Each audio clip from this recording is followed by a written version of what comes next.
My friends, we always read the Torah portion of Tavo on the Sabbath, a few weeks before Rosh Hashanah. In the words of our sages, let the past year and its curses conclude, so that the new year and its blessings begin.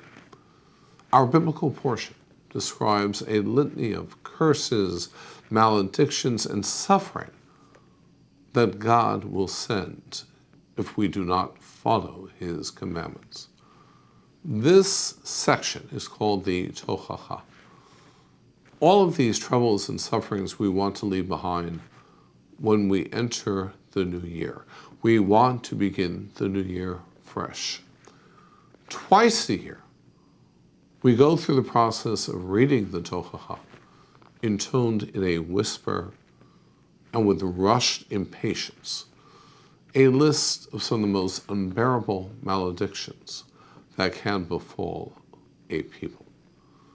Why were these warnings uttered not once but twice? Our sages observed a difference in the two Tochachot. In the first group, in Leviticus, Sefer Vayikra, all curses and threats are couched in the plural, while in the second group, in this week's Torah portion, all admonitions and warnings are uttered in the singular. In other words, the first Tochacha was spoken to the nation, to the community as a whole. The second is directed to the individual. In a Talmudic legend, King David wonders, how will the Jewish people atone for their sins? To which God replies, when suffering will befall the Jewish nation, they should gather before me collectively. Together, they will confess their sins, recite the order of the Slichot prayers, and I will forgive them. This legend exemplifies the very essence of the Jewish people, which requires us to adopt a collective, communal approach.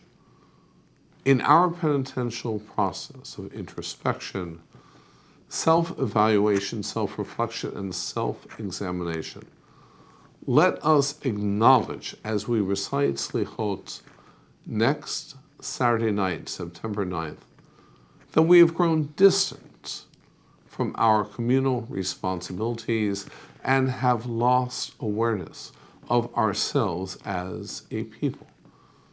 Beginning at next week's Slichot service and throughout this penitential season, we are being judged by God as a people, not as separate individuals. Shabbat Shalom.